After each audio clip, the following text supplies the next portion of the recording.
The burden of collaborating and learning does not lie solely with managers. Employees can help by taking specific actions that differ in important ways from conventional wisdom about an ideal employee behavior.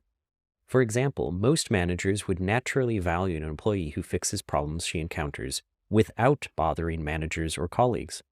Organizations in which managers value the employee who speaks up, questions existing practices, and suggests new ideas are better able to improve and learn. Because these behaviors are interpersonally risky, psychological safety is needed to enable them. This is the TTL Podcast. We want to teach you tactics to better understand and lead your technical organization. Grounded in our extensive experience leading teams and organizations, both large and small, and guided by the best research available. Welcome to another episode of the TTL Podcast. Today, we're going to be talking about psychological safety. This topic has come up a few times in our prior episodes. I can't remember exactly which one it came up first in. I think it was the one about Teaming, I believe. It was about teaming because we were talking about Amy Edmondson's book about teaming, and so that psychological safety came up in that. And we said this is a much larger topic. We're going to do it another time. And after many weeks of waiting, now we are going to talk about psychological safety. Yeah, it was actually the title of the episode was the Organizing to Learn episode. Ah, perfect. So the Organizing to Learn episode is where we mentioned psychological safety and then brushed it under the rug and said, let's walk away from that for a little while. And 17 episodes later, here we are. 17 episodes later, now we're going to try to go over psychological safety. So I know at least one of our listeners has been looking forward to us talking about this. He asked me specifically when we were going to do it and when we were going to record and when we were going to publish.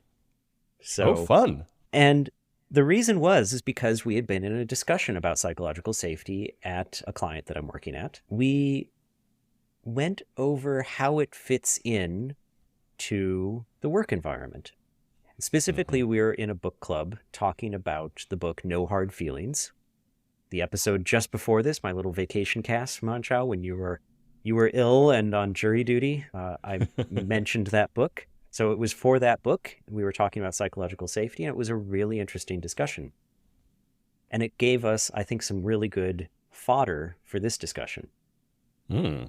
So one of the things that came out of that was kind of, I think, misconceptions about what it was. And so I suggest we go a little bit into what exactly is psychological safety. Because I think it's one of those things where everyone will have from that name an image in their head of what it is. And what I found is that what it is not what most people get as the image in their head when they hear the name. Sort of like radical candor. A lot of people think about that term and they think they know what it is, and many people have not read the book or anything, and it's not what the name sounds like. Yeah. I agree. Let's start briefly on why psychological safety is necessary. I don't think this is a point that we're going to debate. I think the research is pretty clear on this, but I think it's good to at least put, a couple minutes of foundation there that yes, it is necessary and there are benefits, and just speak to some of the research and papers and what's known about psychological safety at this point in time. Yeah. So I think one of the things, being in the software industry, one of the things that says to us that it's very necessary is because Google, everyone loves referring to Google and saying like, oh, Google does it or Google says it, so that means we have to do it. But in this case, I'm going to agree with someone that Google says it and doesn't, so we should really pay attention. Which is that Google had a project, I think they called it Project Aristotle. And this was an internal study of their teams to try to understand what makes some teams really effective and some teams not. And they came up with a whole bunch of different things. They did this research, they did literature reviews to find theories, and then they did various surveys and other things to test those theories. And what they found was that, among a few other things, psychological safety was either the most or one of the most influential aspects in how effective those software development teams were.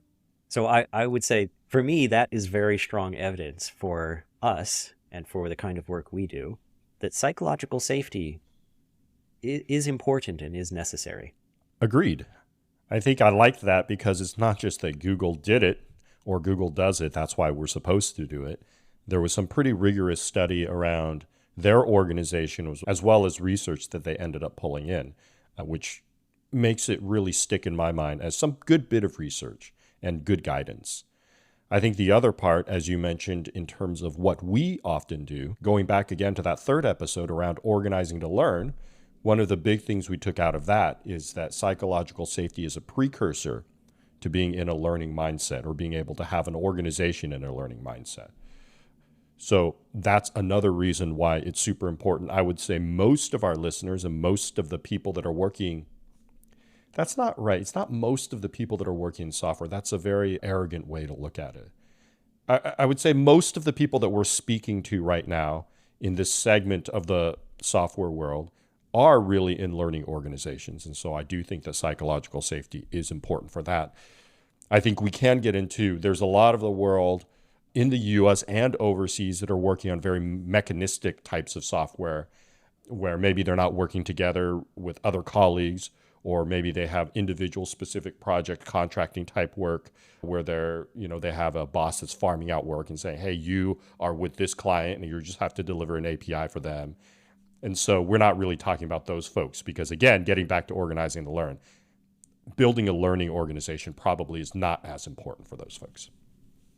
I think we can disagree on that a little bit. I think that if they're not trying to learn, they're not trying to organize to learn to some degree, they're putting themselves at a disadvantage. I think that they should still aim for this, but they may not be interested, and so they wouldn't be listening to us because they're probably not trying to learn anyway.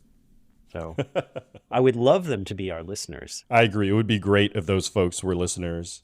Hey, if you're listening now, somehow, if someone put this on your feed, listen to our episodes. That's my pitch to those folks. But getting back to what is it actually? I think we've set a little bit of foundation. It's important. We should care about it. Andy, you had mentioned it's not often what people think. So let's talk a little bit more about that. Why is it not often what people think, and what is it, and what do people think it is? So let's get into that. Yeah. Well, I think for most people, since most of us just don't read the scientific paper. We don't go out and seek papers by Shine and by Edmondson and by others and say, oh, let me read the definition that they're using, what their theory is, and find the survey that they use to measure this. I think most of us don't. Instead, what we do is we go by that name, psychological safety. And what seems to happen is that we take that name and we think, what does it mean to feel safe? And we think when we feel safe, and we think, okay, well, I am comfortable. I am in a place that I know. I am around people who I know.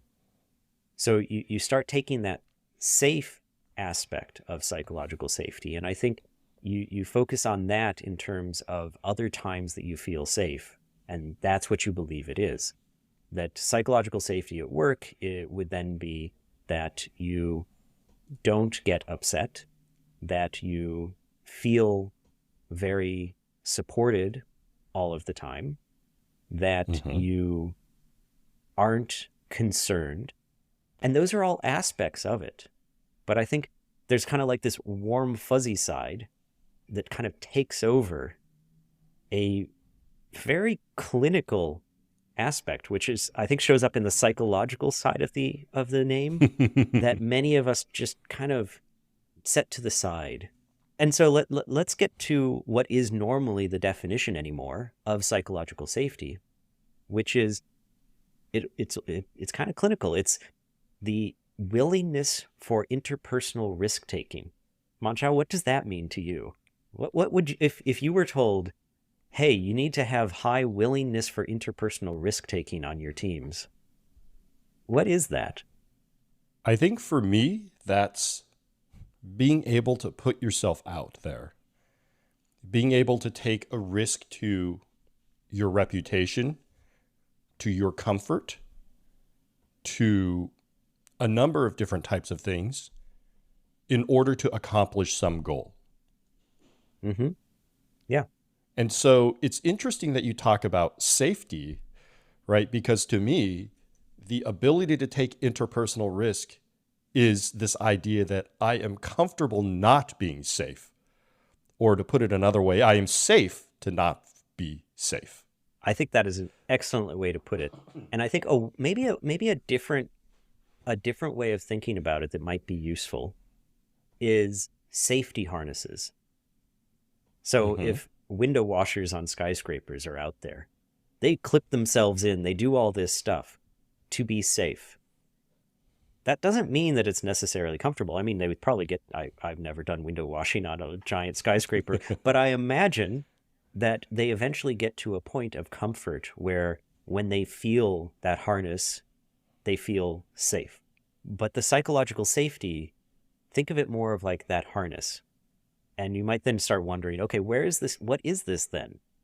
But in some ways, the concept from the research, it doesn't really matter too much what it is.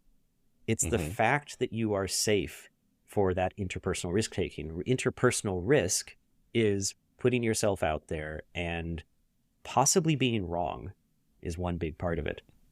So, for instance, going to your boss in a software company and saying, hey, I just heard that we're releasing this new feature tomorrow, and I think that's a really bad idea because we haven't done any scale testing. Mm-hmm. Now, we have great engineers, they're probably good, but if we haven't scale tested it, what's the rollout plan? Because this thing is going to immediately get like 1,000 requests a second. Mm-hmm. Now, in an unsafe organization, my expectation of doing that would be that I'd get belittled, shouted down, told that my concerns are meaningless, that I just don't have any information. Now, I don't have information. That may be completely true. But in a safe organization, they would be willing to hear me out and think through it and try to decide, is there something that they've missed? And so they'll engage with the question rather than attacking the person. Mm-hmm. Let me add a different safety harness. I liked your safety harness example. I think one that I think about that's very apt and connected to our industry is unit testing or a test suite. Mm-hmm. And the reason that I like that is because when you are making changes with a great test suite behind you, it is not that you are feeling safe making these changes.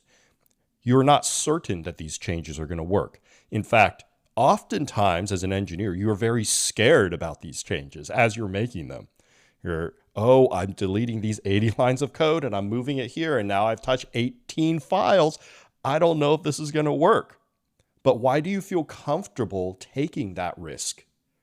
Is because you have a harness behind you in these unit tests that will catch you if you make a mistake.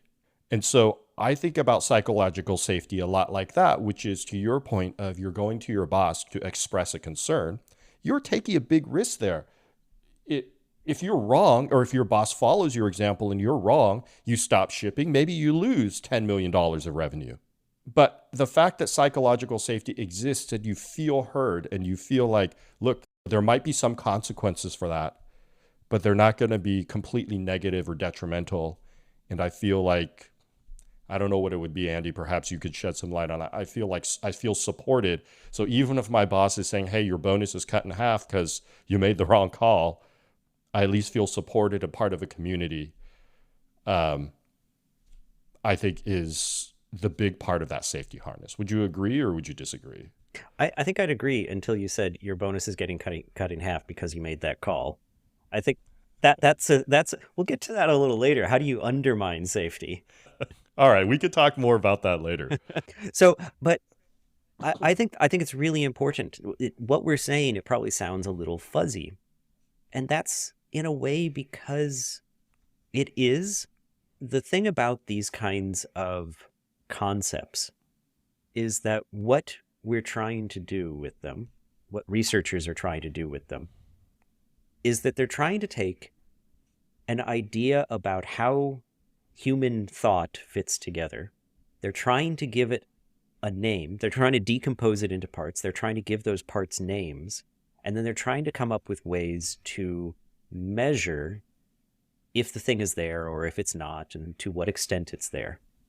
So the way of thinking of psychological safety is it's one of these many concepts, and this is the name we've given it. And I think it can actually be very useful to look at the questions that are asked to assess whether or not there's psychological safety there. Because it gives to me, it gives a much clearer picture of what is it that we're talking about. The psychological safety instrument is 7 questions. Each one is on a response scale of like either 1 to 5 or 1 to 7. One of those things where you say strongly agree, strongly disagree, all of that. And the questions are, if you make a mistake on this team, it is often held against you. So that's the thing of going to your boss and thinking that, okay, I spoke up about this. Are they now going to cut my bonus because of that? Well, let's get into that later, but let's go through the instruments. Yeah. Members of this team are able to bring up problems and tough issues. Can you even just bring up what you think a problem is going to be? People on this team sometimes reject others for being different. It is safe to take a risk on this team. It is difficult to ask other members of this team for help. So it's not always about like raising an issue. Sometimes it's even just asking for help because you're admitting some level of ignorance or some level of inability. Are you able to do that? No one on this team would deliberately act in a way that undermines my efforts. Okay. I don't think I've ever worked on a team where I would say no to that. I'd have to give that some thought. I would say I've worked on some teams where people are pretty competitive and they have differing ideas perhaps about what implementation to put forth. And I don't know that I would go so far if it's a 1 to 5 scale or 1 to 10 scale. I wouldn't say, they are maliciously undermining my efforts. Right. But I can't say that there's never been a time where it's one of those things that they're like, well, actually, I think that I would be better served if I did this. Yeah. Even if you're not better served if I do this. But I think that gets to a really important point, which is that this isn't a binary, you have safety or you don't. There's different levels, different degrees of safety that exist. And we'll get to, can there be too much, right after I finish the next one, the number 7, which is working with members of this team, my unique skills and talents are valued and utilized, which seems a little incongruous with the others, doesn't it? Does it? I'd have to give that some thought. So my individual skills are utilized versus I can bring up issues, I can ask others for help. Tell me about why you think that seems incongruous. I'm not sure I see that. Just on the surface, it kind of is, because it's about talents and utilization of those talents, whereas the others are about asking for help and doing that kind of thing. Now, I think what you're doing the right thing, which is that you're thinking, well, asking for help or doing that kind of thing, that's how talents get utilized. So if no one can admit incompetence and ask for help, someone who does have that competence may feel underutilized as they watch the team around them doing the wrong thing. Is the way I think about it. Interesting. I can see that. And so you were mentioning that you were going to talk about, can there ever be too much psychological safety after the 7th question? Is this because the 7th one triggers that sort of thinking for you? No, okay. Because going back to the discussion that I had about this, that was one of the questions that came up was, well, can there be too much? And it harkens back to that idea of comfort rather than ability to do something.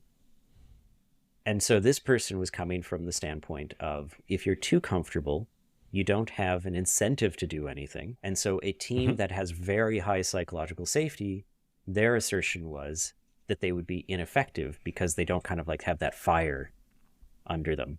And so, Mon-Chaio, is there a point where psychological safety, as we've now gone through it, could become too much and the team becomes ineffective because of it? So going back, the definition of psychological safety again that we've settled on is the ability to take interpersonal risk. Yes. Mm-hmm. I would say with that very standard set definition of psychological safety, no, I don't think you can have too much of it. I think you should always be in a situation where you want to ever be able to take more interpersonal risk for the betterment of the group, which I don't think is in that definition, but like there has to be a goal to that risk, right? So I would say for the betterment of the group. And that's the key. You just said the key. There has to be a goal to it. So I think what often happens is that as leaders, we might start thinking, oh, I need to build psychological safety. I need to get people speaking up and I need to do this. And in doing that, we may be kind of afraid to point out that you're not going to the goal. Like this is undirected to the goal. And there you might end up starting to find behaviors where people are just bringing up nonsense. Like, hey, let's talk about whether or not we should change what language we implement everything in again, because I heard about this new language. And if you want to foster safety, you may think, oh, I don't want to shut this down because this could be a valuable thing. Except it probably isn't. Switching your implementation language is not a thing that needs to come up very often. It's not connected to your goals usually, unless your goals are something Hmm. about like rewriting the Mozilla browsers. So it's not goal oriented. And that's the key, is that psychological safety without clear norms and goal orientation, it's not that it's too much psychological safety. It's that there's no goal. There's nothing to disagree about. That's an interesting way to put it. And it is pretty funny. I don't think this is necessarily a psychological safety topic. This is some other sort of topic that touches on comfort in teams, where perhaps teams start to see more like, what do I call it, a hobby or a club or something versus a business. When you're hanging around with your friends or your hobby club, you could talk about all sorts of BS, right? I mean, you're over drinks or over coffee, and you're not goal oriented. You're sort of exploring the space. You're enjoying each other's company. You could say This that is your not to goal is the enjoyment of your company.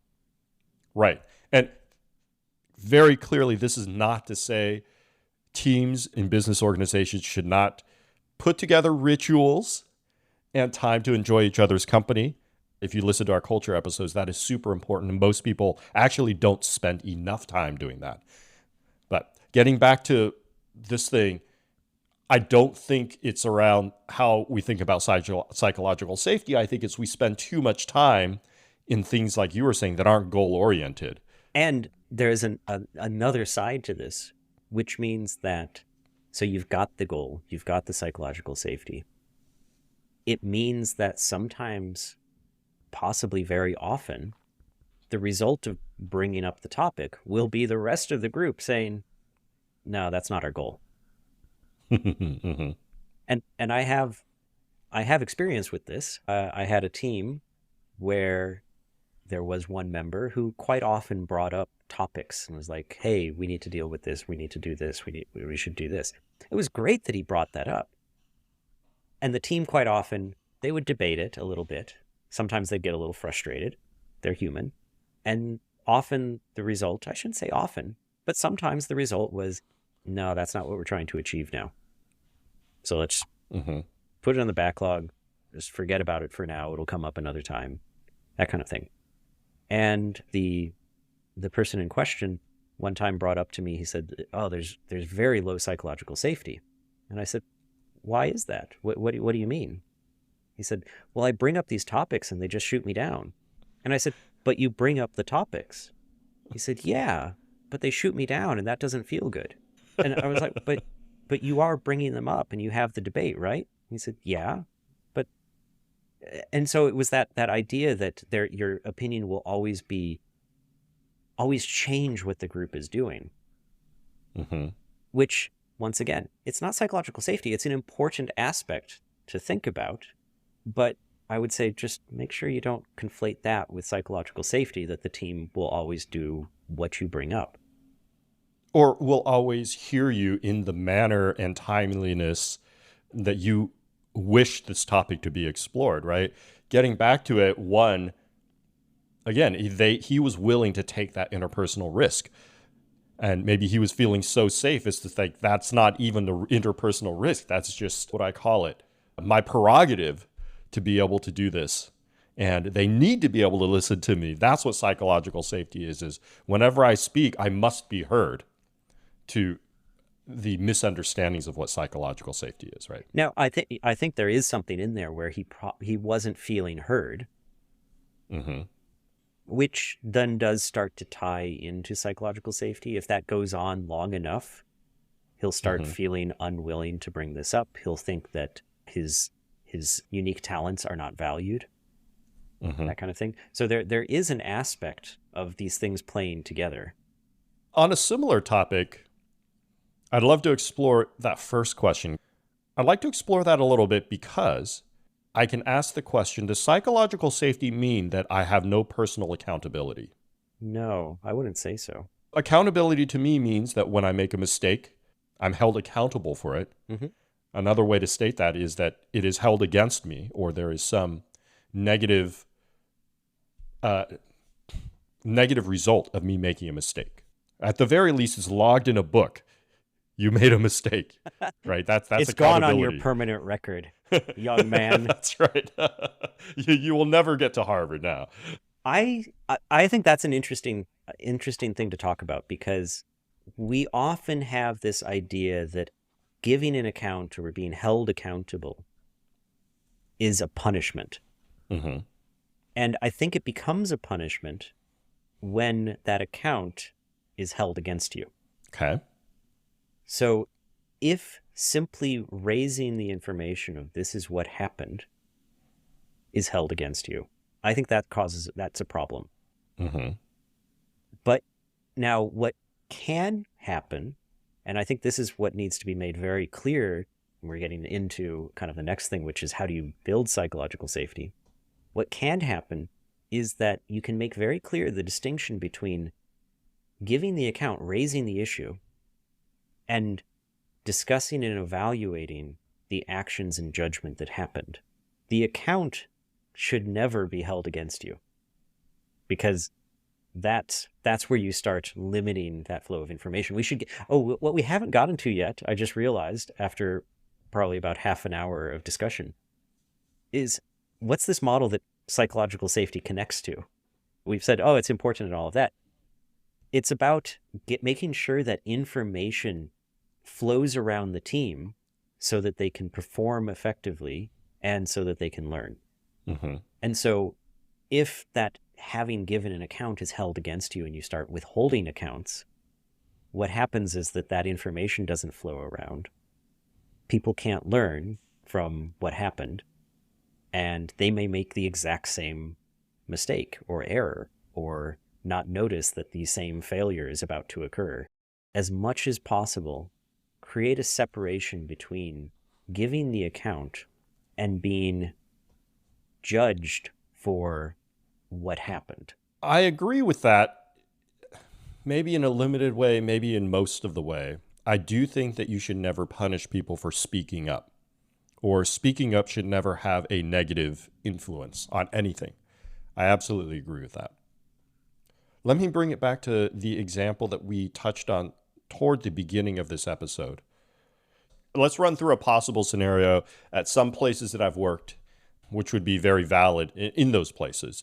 So you come and you say, hey, by the way, I know that we're supposed to ship this thing today. This is the thing that I've been working on for 2 months, 3 months. I don't think we can ship it today because there's issues in the software and I think it will crash and be a terrible user experience. And whether it's your manager or the group might get together and look at it and be like, no, I don't think so. I think we're good. I think we're good here. And you say, no. I really don't think this is the right thing to do. and they say, well, we think we're good, but you're the expert on this thing. I mean, you've been working on it for 2 months, so up to you, man. It's your call. In a lot of these types of companies, also, they're rewarded based on impact.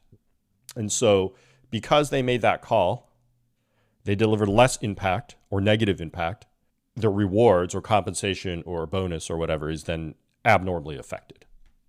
Right. Okay. So does that indicate a lack of psychological safety? Because they took an interpersonal risk No, all of by that, saying, I'm, all of that is playing out of psychological safety. It's the point at which it gets to they made the call. The call turned out to be wrong. Now, mm-hmm, at that point, what I'm getting at is that that needs to be very clearly tied to something about like having made the wrong call shouldn't be the thing that causes that to happen. Because that causes the lack of yeah, the bonus. lack of bonus. Just Interesting. Okay. purely that can't be the thing. Because like making the wrong call or the right call, sometimes it's like quite often it's a crapshoot. Because so much Mm-hmm, about whether or not it was right or wrong ends up being out of your control. So to mm-hmm, me, the thing ends up being, how did they make that call? And in the situation you gave, the thing that is, this gets to like blameworthy acts that I believe we've talked about mm-hmm. before. Yep, The absolutely. thing that happened there was that they actually they went and they solicited all of this information where everyone said, we don't see any problem here. Mm-hmm, So they said, working on the one of the scales, the working with members of this team, my unique skills and talents are valued and utilized. This person went to them looking for their unique skills and talents, said, nah, that's all wrong, went against mm-hmm, it without mm-hmm, any compelling reason, it seems, because no one else agreed with them. mm-hmm. Or they had compelling reason, but it was, 50-50 or whatever. Nobody could decide one way or the other. That happens. And if it's that, then like docking their bonus, I would say, is a very questionable thing. But if it's Hmm. like no one agreed with you and you did it anyway, like that then it's not the fact that they brought it up, it's not all of that.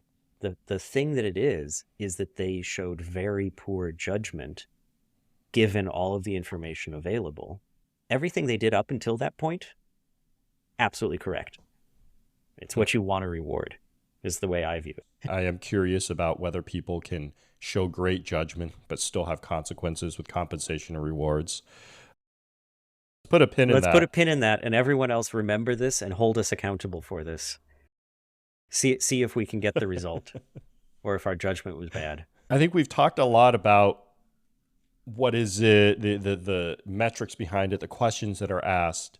I think now we're probably to the point where we're kind of like, okay, so it's important. The lack of it is problematic. We know what it is now, or at least we've gotten further along the path to knowing what it is. So what can we do about that? You're in a situation where you feel like for whatever reason, you have low psychological safety. Your answers to those questions aren't great. What do you do about that? That is an excellent question. I'm very glad you brought that up, Mon-Chaio. I Totally not rehearsed at all. Definitely not reading off of my outline about where we should be at minute pre-edit 46 or something like that. I want to talk a little bit about the theory that psychological safety fits into, because it helps us understand what you can do about it. Mm-hmm. It also helps us answer the question that Mon-Chaio, as soon as he read this paper, asked me. He's like, I really don't know. Is this just correlational or is this causational? So it Mm-hmm. gets us to all of that. All right. So psychological safety, how does it fit into other things? So here's a way of thinking about psychological safety and just research in general into these kinds of topics, is that you have what you're looking for is causation. Hence Mon-Chaio's question about correlation versus causation. What you're looking for is causation. And the way to think about causation is, if you're thinking like a UML diagram, some sort of flow chart or something, you say you have Mm-hmm. A, and then it's in a box, and there's an arrow pointing to B. And what you would say is A causes B. A happens and then B happens, or A happens more and so B happens more. That's like the causational relationship. Now, what we're looking for in this kind of research is, what are those things? I said earlier there's like all these concepts that then they turn into ways of measuring it. So the concepts that they're connecting together in these things are things like organizational performance, individual behaviors, team behaviors, team culture, organizational culture, leadership behaviors, team performance, those kinds of things. They're trying to figure out, how does all of this fit together? Psychological safety fits into this, where they connect, and the research shows a causational chain where you have, to pick one that we'll be talking about in a little bit, leadership behaviors impacts or influences or causes psychological safety, which impacts or causes team performance and organizational performance. And in that case, what we're dealing with is psychological safety, termed a mediator. So to be a mediator, there is a causal relationship. And a lot of the research shows that, yes, psychological safety sits in there. It's a mediator between leadership behaviors and team culture, and between that on one side and like team performance, organizational performance on the other side. So it mediates that causation. A way of thinking about it is, it becomes an explanation for why one causes the other. The other way it gets thought of is as what's called a moderator. It's kind of like an amplifier. There is a causal relationship, and it's not part of that chain, but what it is like it turns up the dial on what happens when like leadership behaviors and team performance get into this causal relationship. So with psychological safety, the leadership behaviors get amplified to create more team performance. And so psychological safety in the research, turns out, it does both of these. It shows up as a mediator and it shows up as a moderator. And the reason I'm bringing this up now is because it tells us, for one, psychological safety isn't necessarily something that we're going to manipulate directly. It's going to be something else. So in the mediator way of thinking about it, which is, I think, for us a little bit easier to work with than the moderator. So let's talk about the mediator. Right, yeah. You don't just like go in and say, hey team, I bought us 10 units of psychological safety. You'll find them on the counter in the kitchen. Go and eat yours and we're all good. It's not an independent variable that we just manipulate directly.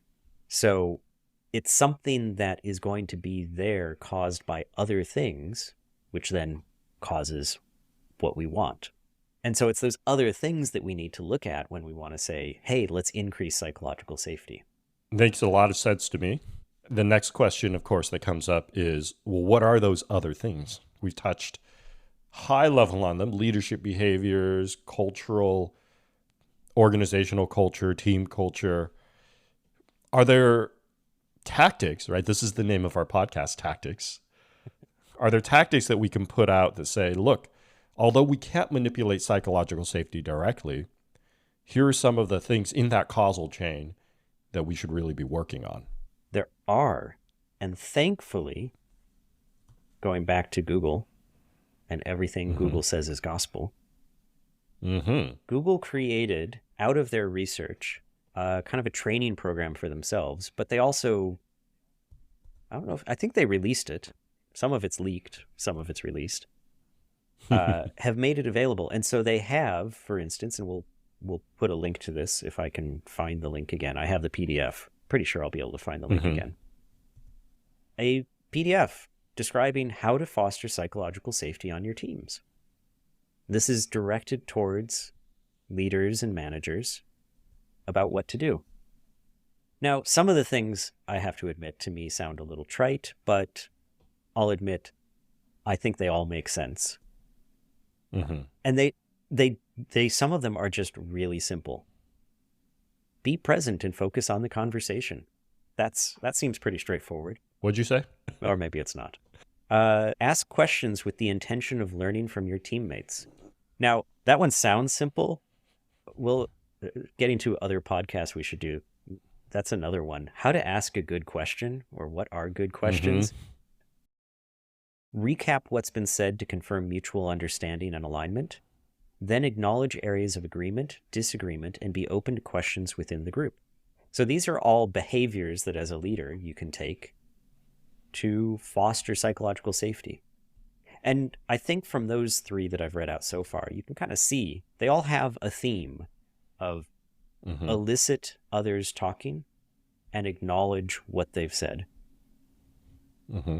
I like it. I think often psychological safety is put on the leader of an organization, and rightly so. Psychological safety is about the conception of a group, right? Like you can't take interpersonal risk if you're just taking it with yourself. I hope not. Maybe you can. You're just Yeah. speaking for yourself. Oh, I don't feel like. I That is actually that's a really good point and something we've glossed over. This is such a huge topic. Why did we take this on, man? Uh, don't know. Kind of glossed over the fact that psychological safety traditionally was a group concept. It wasn't Mm-hmm. really an individual thing. It was a group thing, which is why all those questions were about on this team. Mm-hmm. Now, there is an aspect of the individual in it, though. And I don't know, this doesn't show up in the research, Mon-Chaio. At least I haven't found it anywhere. But to me, it is really hard to be a member of a team with a lot of psychological safety, which might sound strange, but I find it really hard Okay. Why is that? because I'm always criticized. Because the whole point of it is that when someone notices that maybe I've done something wrong or I wasn't thinking about something, they'll bring it up. Mm-hmm. To facilitate learning, not to Yes, facilitate judgment. yes, Right. yeah. Mm-hmm. And learning Well, is and it gets back horrible. into this exactly what I was about to say. Learning is difficult. Learning is taxing and it is hard. So, yes, I can see why that's tiring and difficult. But but I was going to say the thing that in my mind fits really well with this is ancient Greek philosophy is Okay. stoicism Uh-huh. because to me to work well in that environment takes a little bit of a philosophy that I am in control of my feelings and emotions and reactions. The external world does not determine what you do, that you determine what you do. And Mm-hmm. so, like a stoic outlook, I think combines very well as an individual with psychological safety because you Interesting. can hear that thing, recognize it, feel the pain of someone pointing out that you've done something wrong, and then Mm-hmm. decide to react in an appreciative, learning manner. I like that. Let me bring it beyond Greek, ancient Greek philosophy a little bit, and back to the research. So you're right. Most of this stuff is around being team based. Psychological safety is a very team based concept. But lest individuals think that they have no ability here, Andy has already mentioned, try to be more stoic is definitely personal responsibility. There's also been some research about there are certain individual traits that you can foster to make it more likely that you're going to be able to accept psychological safety and be more of a participant in in a group that has or is trying to develop psychological safety. A big one goes back to what I was talking about earlier, this concept of autonomy, community, and compassion. I think this one paper that I'm reading talked about them as, I think they called it basic needs, which ties into well with a lot of the other research that says people need these three things in order to feel happy or fulfilled at work. And so if you have these three things, then it makes it very much easier to be and participate in a psychologically safe team. So one might say, well, look, these three things are the purview of the company and the manager, right? Whether or not I have autonomy, whether or not I feel community, and whether or not I, feel competent or my competence is being used. That is definitely true. That is definitely true. That a huge portion of that falls on leadership. But what this paper also said is when that is low, When the basic needs are low, the biggest factor for whether you can participate in psychological safety or not is self-compassion. And self-compassion, they defined as self-kindness, so being kind towards oneself when encountering pains, common humanity, considering the personal suffering as part of the shared human experience, and mindfulness, holding painful thoughts and feelings in mindful awareness without avoiding or exaggerating them. Kind of sounds a little bit like stoicism, a little bit, huh? A little As bit. you were reading them, I thought, well, that's stoic. And what the research paper says, or what the research says, is when those basic needs are low, the folks with the highest self-compassion were the ones that were most able to create and participate in psychological safety. And so while you might say it is the organization and the manager's job, one, to get me my basic needs, and two, create an environment of psychological safety, each individual of themselves, regardless of their environment, can make a change and foster their own mindset to be more open to psychological safety. Excellent. And so with that, Mon-Chaio, I think we've covered just about everything. Is there anything else we've missed? We have not by far covered everything. Okay, let me reframe that. I think we've covered about as much as we're going to be able to in a reasonable time frame for this episode. Yeah, absolutely. I think we've covered a lot. I think there's been a lot of good stuff talked about. To your point, why did we decide to tackle this in one episode instead of maybe doing a 3-part series like Culture? It's the end of the year, man. We're getting tired, right? A little bit. I'm thinking about the turkey and the tryptophan. Oh, man, yeah. So, and that raises a very good point. We've been talking, and what we're going to try to do is to end out the year because, as Mon-Chaio said, there's turkey coming up, there's Christmas coming up, there's Hanukkah. Neither of us celebrate Hanukkah. There's other stuff coming up. Diwali is happening soon. So we're entering the festive season, and we're thinking of trying to do something a little bit lower key for us, and hopefully for our listeners as well, where we're going to try doing a little bit more of a look back on the episodes we've created and see if we can pull them together into a bit of a framework to help out managers. So we're gonna try to cover this in specific topics and call back to the various episodes we've done. I think because we've only had 20 episodes or so, we're not going to be able to cover everything. That would be also, if we could, that would be the end of this podcast, which I don't think we're at the end, Mon-Chaio. Right, not close. So we're gonna do a little bit of a different format for the rest of the year.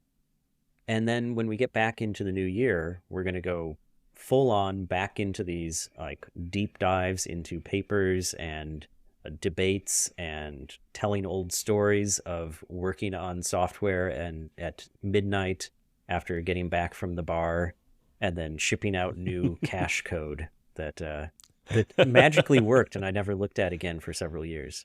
Right, exactly, and no bugs in that thing. Weirdly, I don't know what that says. Yeah. Small sample size, I think, of what it says. But I think this is a great opportunity for folks. You know, our podcast is a lot about asking questions and reading into the research and talking through all the various sides of things, of topics. There are some folks that have talked to me and said, "Look, like I don't want to listen for an hour about all the different parts of it. I just want to know what your conclusions are.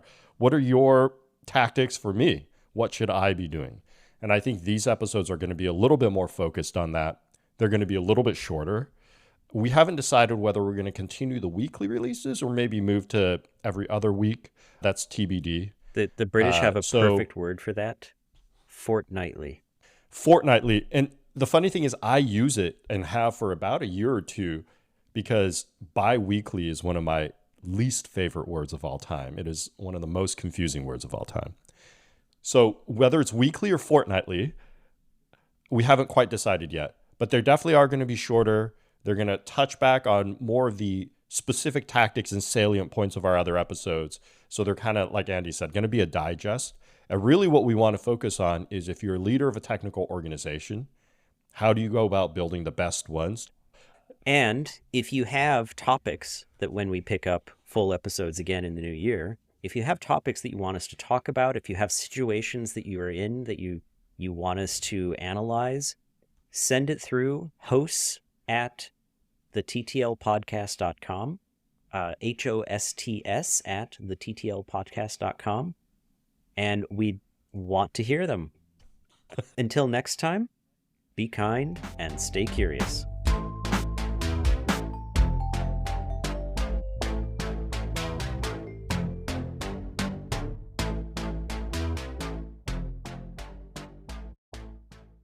We want the psychological safety that you can ask us anything and we can answer it to the best of our ability. Ah, so fluffy. Yes. But Mon-Chaio, if you get it wrong, I'm docking your bonus.